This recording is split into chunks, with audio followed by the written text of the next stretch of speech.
Hello and welcome to Round 2 Back 9 action of the 2024 Augusta Disc Golf Classic, brought to you by Culver's of Grovetown and the Augusta Disc Golf Association.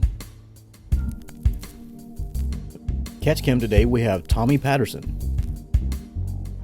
Drone footage courtesy of the Augusta Drone Pilots. And commentary team is Vern Weygandt and Jeremy Hughes. On the card today we have Harper Thompson from Brentwood, Tennessee. Lynn from Beach Island, South Carolina. Ezra Goodwin from Sugar Hill, Georgia. And Meintsma from Minneapolis, Minnesota. Hole 10 is a par 3, 281-foot island hole. Your first job is to make it over these railroad ties, but don't come in too strong or you might leak downhill and go out of bounds. All right, welcome to the back nine here. We're at hole 10. Harper's on the tee right here. This is an island hole. Jeremy, you want to tell us a little bit about how this one plays? Yeah, this one it's a little tricky. You got about 280 feet to clear the island and land on the correct side of the railroad ties. But if you go too far, you're going to shoot straight down the hill and end up at OB. So you want to be pretty precise with your throw here, and that is not good.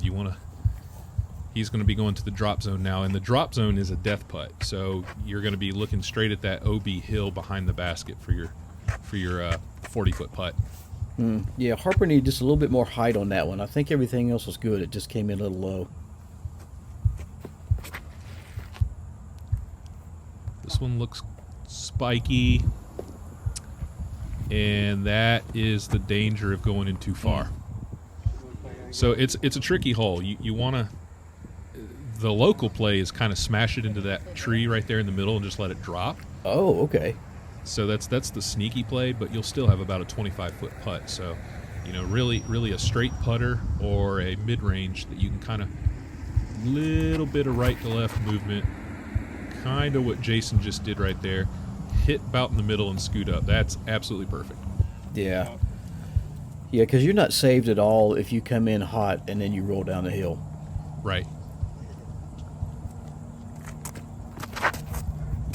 And that was just not good. Yeah, he knew it. Here's that death putt drop zone.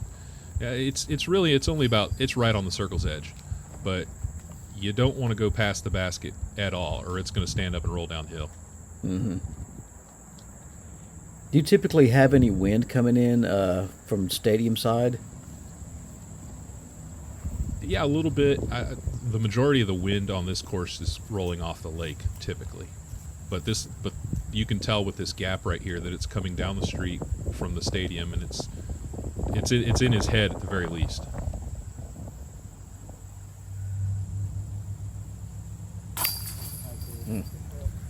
Solid. Yeah, he feels good about that because a lot of things could have went wrong there when you commit to something like that.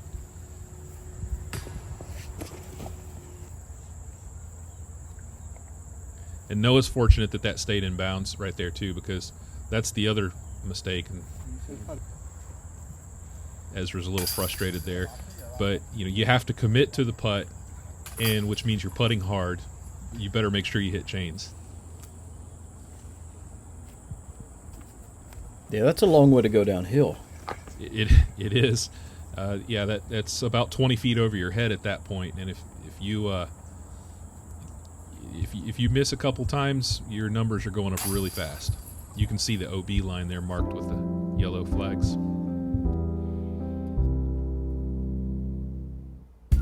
All right, hole 11. Now this is the easiest hole on the course. It is par 4. It's a very short par 4, but as you can tell, there's OB on both sides, and the basket's pretty tight up here.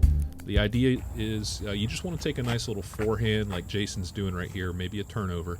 Push it as far as you can, close to the left of that path, on the right side of the path, and then just chip up for. It really is an easy birdie. This is the epitome of a birdie or die hole. However, there's also the chance of the eagle. Now, see, Jason's not in a great spot, but he should still be able to chip his forehand over there. The thinking behind this hole was we wanted to give him a chance to get the eagle, but you're risking a lot of OB. You're basically going over OB the whole way. See, these guys have it figured out. They're just going to lay up, they're going to take the birdie, and they're not going to worry about pushing the envelope. Yeah, there's a lot of trouble you can get into with this hole. Yep. And you can see that too when you look at the MA1 and MA2 divisions, how much they actually struggle with it compared to the Opens. Noah absolutely blasts this one, and he is going for broke here. That's really good. Wow. He'll have a look at the eagle. He was committed to that the whole way. I love it. Yeah. Ezra's just going to try and get the layup. Oh. That's just how it goes sometimes, man. When you're having one of those rounds, it just seems like everything bad happens at the same time.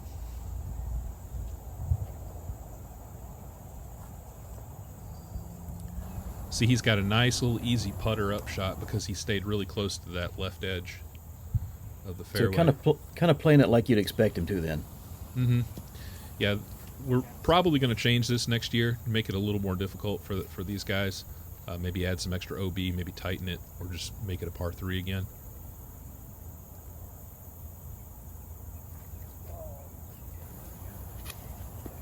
Jason chips it up, so he'll have a pretty easy birdie attempt. As you can see Noah to the right inside there. That feels good. Yeah, I just looked at the stats and I noticed that we had 2 eagles today, and Noah got one, and shout out James Meek for the other eagle. So 2 eagles on the day, not too bad. A lot of birdies though.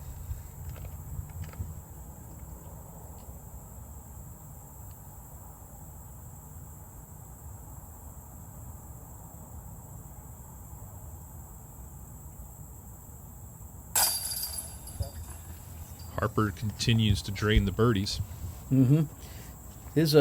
His pre-putt routine is so solid. It just doesn't change.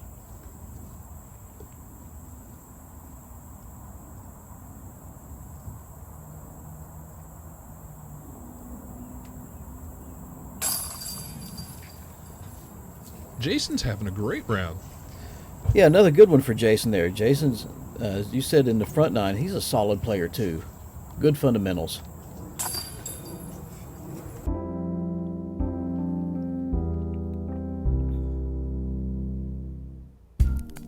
Hole 12, par 3, turn to 84 feet.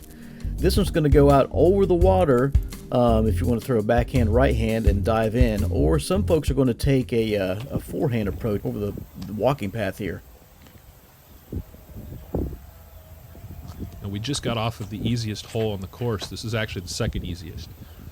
And for these guys, this is just a stock hyzer. This is the shot they throw all the time. They can do it in their sleep. So even though they're having to throw over OB that whole way, these guys are making light work of shots like this. Yeah, that first tree with the red on it there, it's trimmed up enough to where if you dive in, you should not have any problem.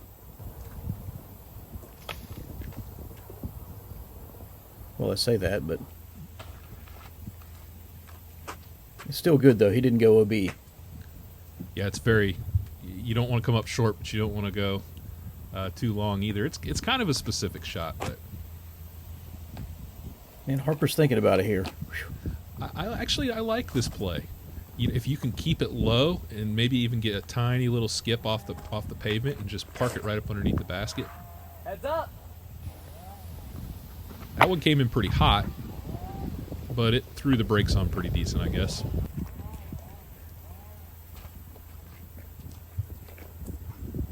Ezra saw it. He liked it. He's going to try it. That one, he may not have started that one far enough to the right. Never mind. Not too bad. Wow. You can see, like I said before, if you look at the lake, you can see Jason's putting with a straight tailwind here. You can tell by the ripples on the water. Not a problem. Holy cow. Not a problem for Circle 2 Jason today. Yeah.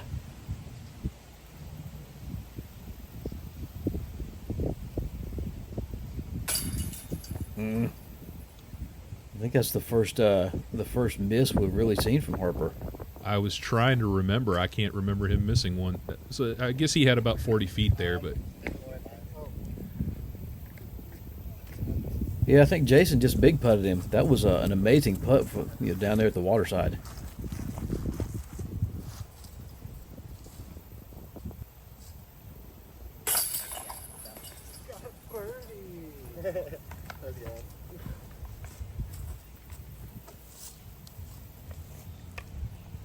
got to feel bad for Ezra right now. He's not had some good breaks and he's losing strokes pretty fast, but that birdie felt good. Hole 13. This is another tricky little hole because you want to poke it. You've got two options here. You can either come between this oak tree and these evergreen trees. Otherwise, you can go out kind of with a big hyzer out over top to the right and then kind of spike it in on the basket. But here's the trick to this hole. Here, Noah's taking that outside spike hyzer attempt. Now, that's one of the problems that you can run into. These things will grab your disc, and you are going to be in jail if it gets underneath them. That was going to be my big question about that big hyzer. I mean, what's the big danger here? Getting stuck in those trees and taking a 4. Yeah, as a matter of fact, I've seen more people do it than not. Now that's the problem with going inside. You might hit the tree, or there's all kinds of stuff to hit here. Those trees didn't used to be near that tall, but I have seen it aced on the outside. Believe it or not. What? Yeah, it was about a $700 ace. That's a good one to get.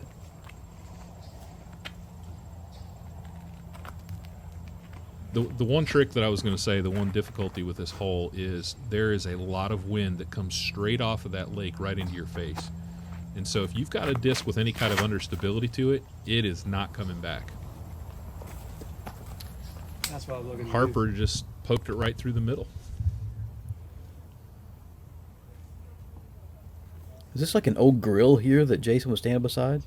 Yep, the old barbecue pit. You never know when you're going to come out for a round of disc golf and somebody's going to be having a picnic in the fairway in a parks course.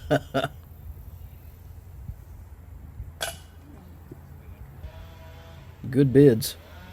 Mm-hmm. You can't really tell from the video angle here. Harper's going to go for his birdie and gets it, but right behind the basket is a pretty steep hill that rolls straight into OB. So that putt from the bench, it's a little nervous, to say the least. This is one of those holes where if you get birdie, man, you are loving life, because this is a bonus birdie, I feel. Strokes on the field. Oh yeah.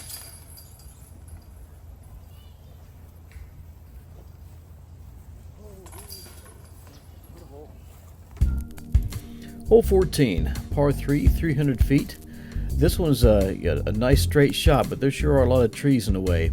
If you can keep it low and keep it straight, you're going to probably wind up in a very nice spot.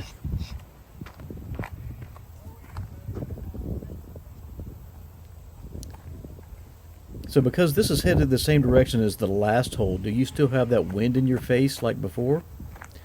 You probably do, but you have to keep the disc so low that sometimes it's hard to really tell. Mm-hmm. I mean, Harper just absolutely played this hole like he's playing his Nintendo or something. I mean, he's got it. He's got it. He's got the cheat codes in and everything. Noah throws a great shot here as well.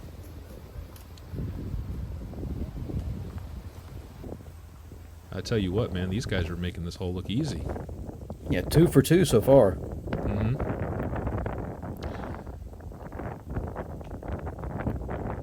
And just as Jason steps up, There's your wind, yeah. I think it's still a little bit of that tailwind, though, so...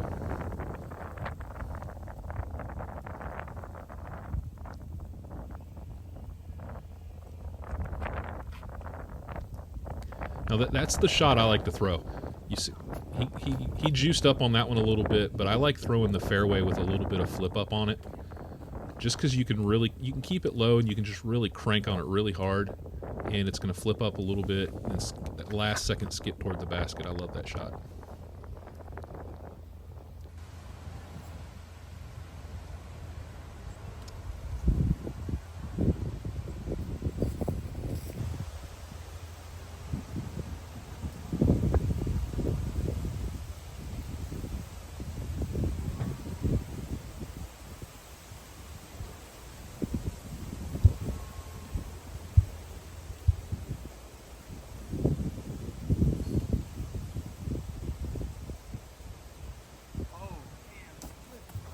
Yeah.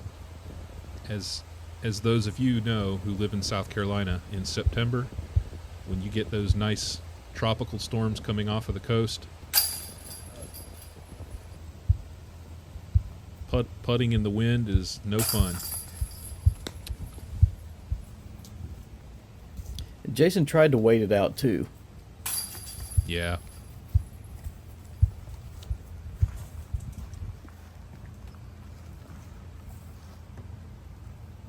Now, unfortunately, I feel like he's got just about the same distance this time.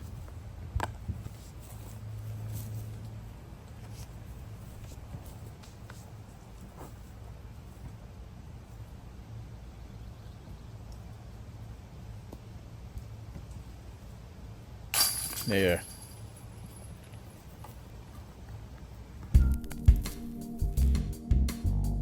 Hole 15, par 3, 324 feet. This one's a tricky one. You've got a lot of plinko trees right in your way, so you got to make sure you navigate around them. Lines to the right, line to the left, line almost straight down the middle.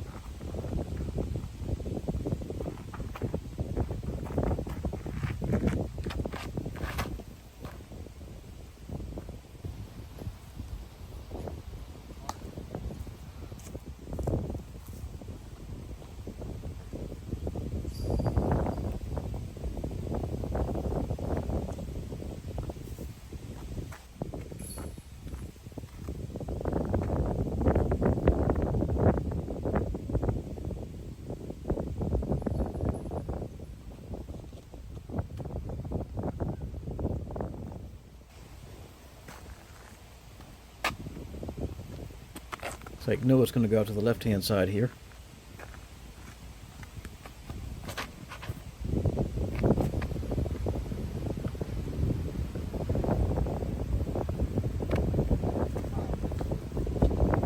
Stopped a little early.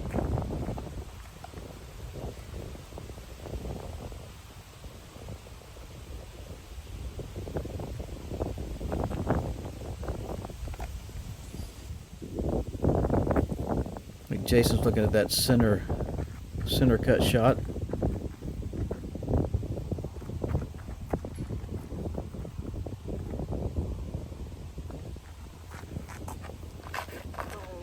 Yep. So that's the ideal line. You just want to get just underneath that limb that he just hit.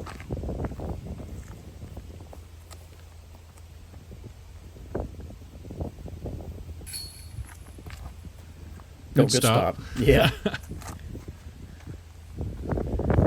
Got to give a shout out to Will DeBruin. We had him on coverage on the first card. The day I put these baskets in, 5 minutes later, he got the first ace on it. Oh man! So.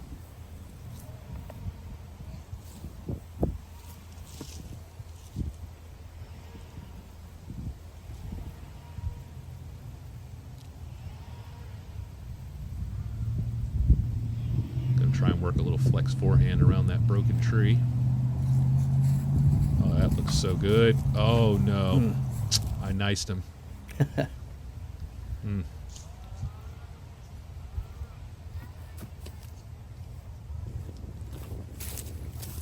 Excellent upshot. Can't really count Jason out on these long ones today, though, can we? No, come on. Oh, man.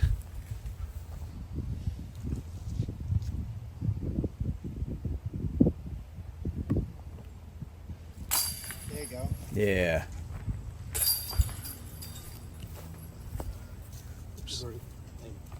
Still a lot of golf left, so Ezra's got a lot of holes. He can make up some strokes. Tough bogey for Jason there. Hole 16. Now, there's a couple of ways you can play this, but the most common way, Big hyzer over the water. It's only 360 feet, so most of these guys, it's a pretty easy distance for them. The lefties can go around to the left, and there's also a turnover play. But these advanced players at this level, this is a walk in the park for them.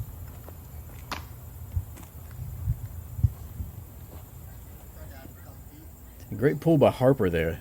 We've commented about his putting and everything else in his game, but he's got some sneaky power too. I don't know where Will Schustrick finds these guys. Something I actually do plan for. You like it for me to wait? Yeah. That's a really good shot.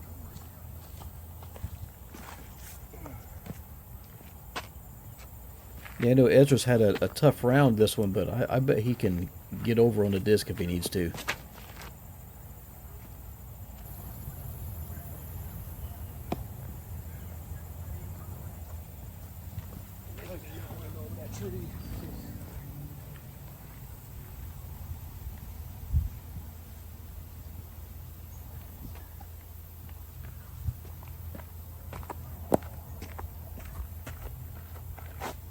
There's really only a couple of mistakes you can make here. One of them, of course, would be turning the disc over and letting it go into the lake. And then the other would be just pushing it too far into those trees on the right. And right as I said that, oh, wow. So Jason goes right through the hole in the tree just as he had it drawn up. Man, that one was 90% air.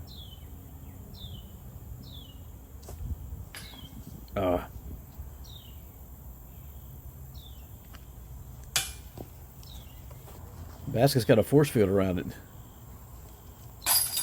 There it is.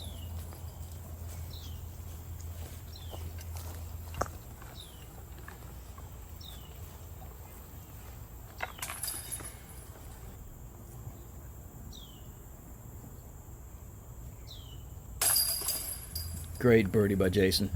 Yep, back on the birdie train.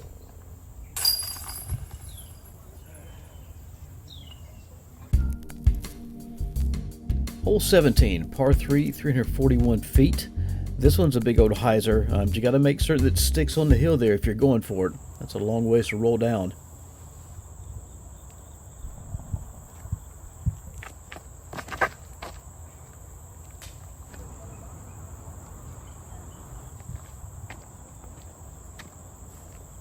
It's like he nicked something on the way through, got held up just a bit. Yeah, he caught a little piece of that tree right there on the bank. This is another hole that's changed so many times throughout the years. This used to be a par 4 where the hole pushed straight for about 350 feet and then kind of along the edge of the lake toward the street, and your last shot was over the lake. It was a really cool shot, but it's grown up at this point. I think I remember seeing some older coverage, maybe Barry Schultz, a couple other folks playing a hole similar to what you were talking about. Yep. Yep. In fact, if I remember correctly, some of the older guys will have to remind me, but I'm pretty sure Schultz got the 2 on this hole, which is pretty impressive.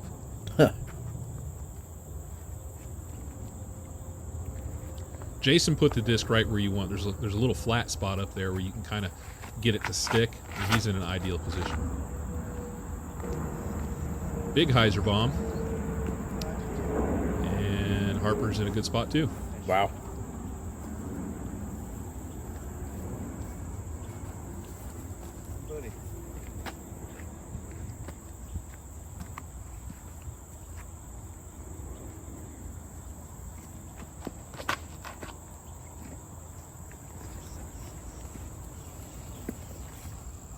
Pretty good. Yeah, 3 out of 4 is not bad. Mm-mm. Oh, wow. I didn't realize he was running that. I didn't either. Okay.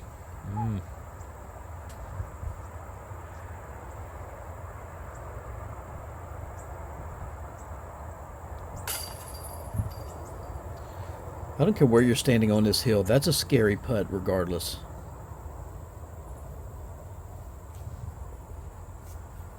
Unless you're under the basket. Even then. Yeah, you've almost got to be a mountain goat to play this hole.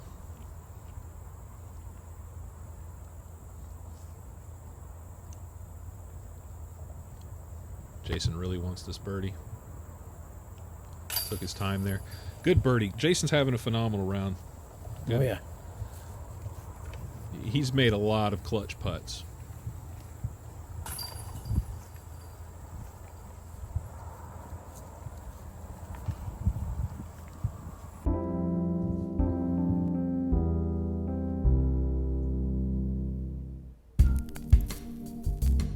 Hole 18. We have made it.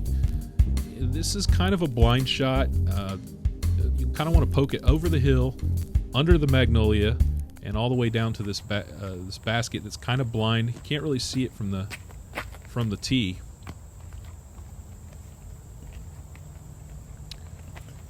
What's the preferred shot on this? I like the forehand. I like the forehand to the left of the big oaks, right in the middle.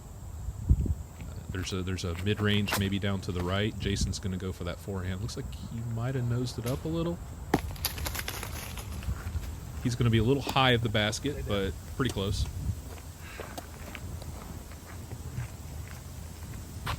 But I don't know if you know this or not, Vern, but one of the greatest moments in disc golf history happened on this hole. What's that? Well, I know what you're thinking. I'm going to talk about Ken Climo, but it's actually not.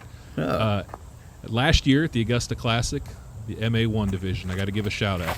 As Harper throws the forehand, a little laser line drive. That's going to roll it pretty close. But got to give a shout out to my buddy Hans Troyer, who before the round started literally ran a marathon for his track team.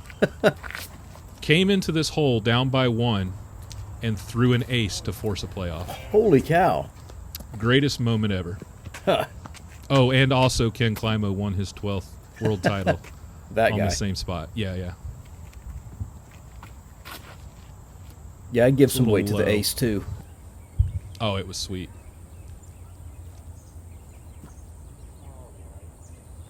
Oh, gave it a little bid there.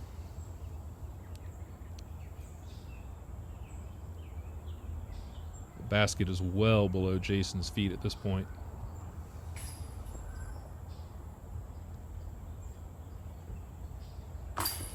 Man.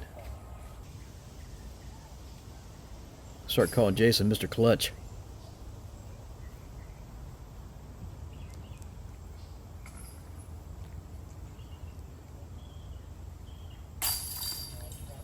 Another hole, another birdie for Harper.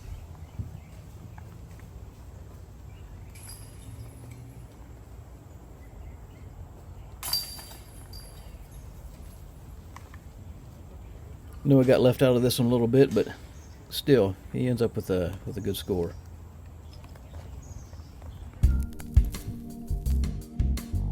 All right, here we are. End of 2 rounds. Harper is just lighting it up, but not the best round. Grady Shue, who decided to do this not on coverage, shot a 15 down, 1090 rated round. What's up with that, Jeremy? I don't understand it, man. All I can say is after round 1, you could tell he was disappointed, and he went straight to the practice field and started throwing. So he was locked in for sure. Well, you can absolutely tell it from the round that he threw. That was amazing. Come back and join us for round 3.